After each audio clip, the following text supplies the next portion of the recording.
Hello guys! Yan, for today's video guys. Yan, kakauwi ko lang. Pero magluluto muna ako. Dito ako sa labas, ang init. Ayan, dito muna tayo sa labas at ako nagluluto sa loob. Mainit. Nagpiprito ako ng isda. Naglilinis yung sister ko. Naglinis ka, Neng? Ang ginagawa mo, Neng? Ayaw sa video ko.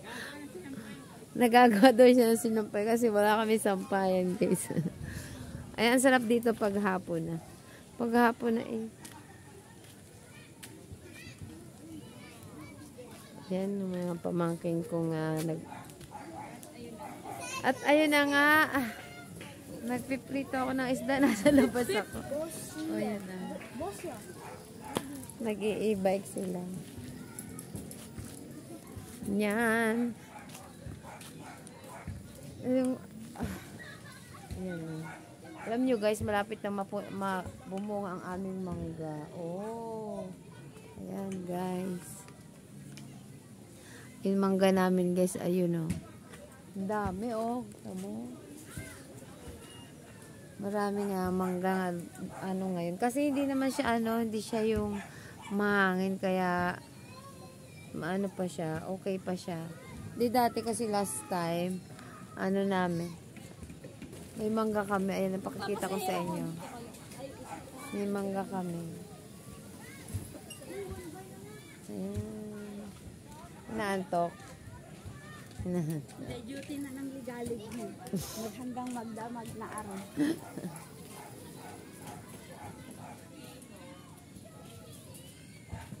Ayan, may dumaan. Ayan, naglilinis yung kapatid ko. Nagpiprito ako guys ng isda kasi nasa labas ako buha na mainit. Ang bahay namin kasi mainit guys. Alam niyo guys, yung kakarating mo lang, tapos magluluto ka na agad, diba? Ayan. O sana dumami, pag nabumunga itong mangga namin, bonggang-bongga. Ha? O, diba?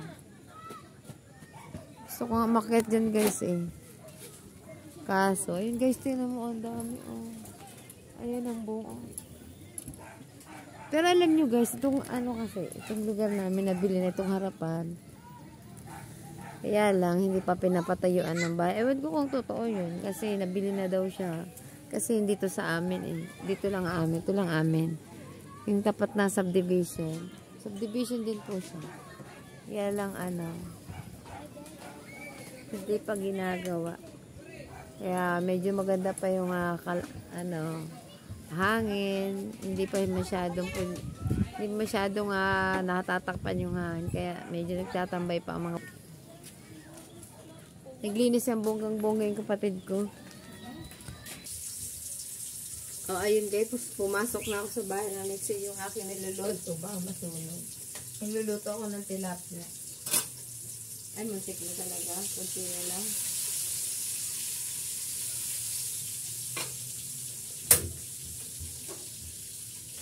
So, yun, bumili din ako ng upo para sa baon namin bukas. Alam niyo, upo? Upo, babaunin. Inaano ko na siya. Kasi kanina, pag madaling araw, maingay ako, kaya... Ayan, oh. Ayan. Iniiwa ko na para bukas. Hindi na siya magpihiwa eh. Lalagyan ko ng sardinas to guys. Yan. Pagkatapos ko sa labas, dito naman sa loob. Pagpasok ko, ang pinirito ko, matik na masunog. Hinanaan ko naman siya. Yan, okay lang. Yan, okay na to. Ang dami naman kasi. Kailan to? Upo na may sardinas. Bukas. Kasi puro gulay ako ngayon guys. Puro gulay. Ayoko ng meat. Ayoko. Tama na ako sa gulay. Madaling lutuin. Doon naman, masarap. Mas gusto kong prepare sa akin ang gulay. Kesa mga meat. Ayoko na nga mag-meat eh. Gusto ko is fish na lang, fish. Pwede na yung fish. Lagyan natin dito.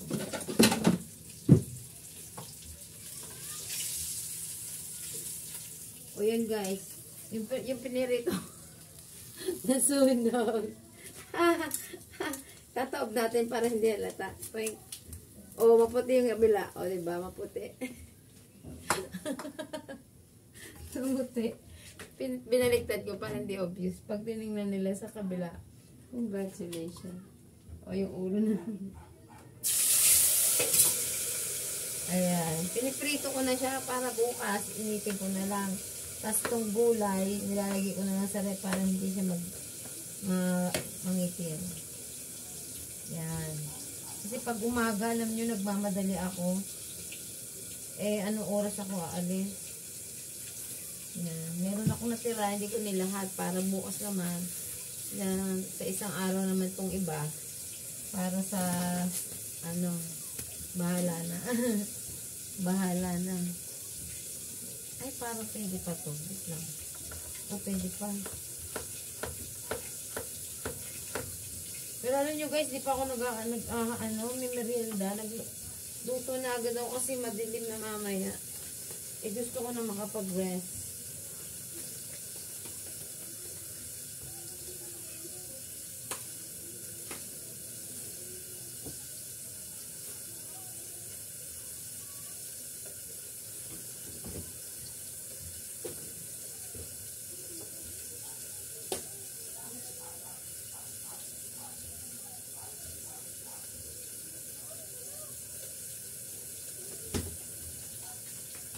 Ayan.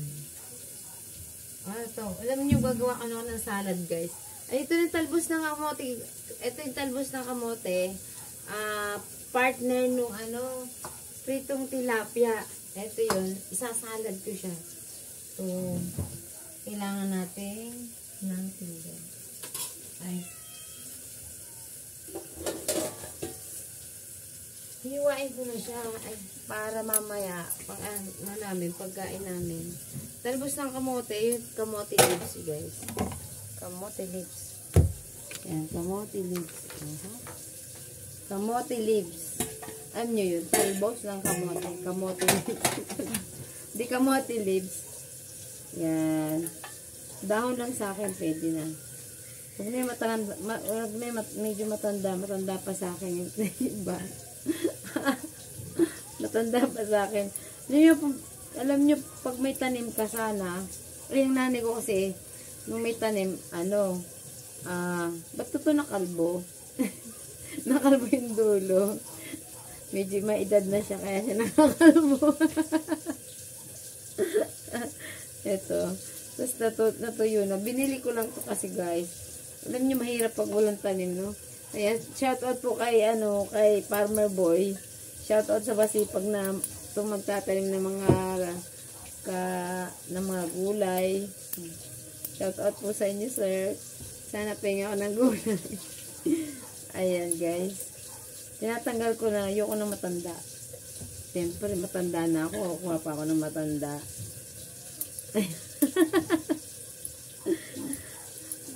Ito naman, hindi pa ako nakakapag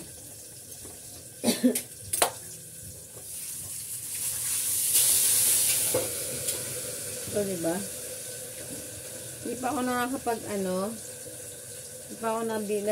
hindi pa ako nagbibihis. Nagluto na ako.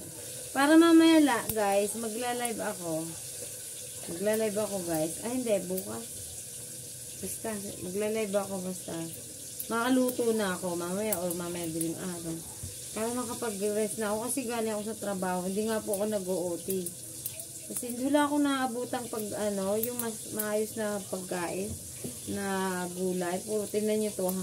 Alas 4 na to pero medyo ma-okay pa. Talbos ng kamote. Marami to maraming dahon. Mas gusto ko yung maraming dahon. Tapos, dahil kunti lang. Hindi ko naman nilalahat. Tapos, yung ibang ayan, shoutout ko na rin siyempre sa aking inay na si Inay Marites. Kawamura, shoutout po. Dahil magtatapos na tayo. Wengdet and Project 89, shoutout po. And Makmak, Sir Makmak, shoutout po. Siyempre, yung aking kaibigan ko rin dyan na bagong kaibigan kong si Jen Pahinado. Shoutout po, Ma'am Cora. Ayan, yung si Ma'am Bebet Vlog. Shoutout po, ang idol ko. At si Ma'am Pearl, hindi ko na makikita. Sorry po. Si Tita Au, shoutout po. And si Portia, siyempre, shoutout. At Ate Yolanda, Chucha, shoutout po sa inyong lahat. At hindi ko nabanggit siyempre si Love Nami, siyempre ang Team Love, siyempre shoutout po sa inyong lahat. Si Susan Adornado, shoutout po, salamat po sa inyo. At yung mga sumasabay sa akin dyan, yung nanonood ng mga live ko, thank you so much sa inyong lahat. Sana po panoorin niyo po ang mga vlog ko dyan, mga kakulitan ko dyan. Salamat po sa inyo. God bless to all guys. Babu!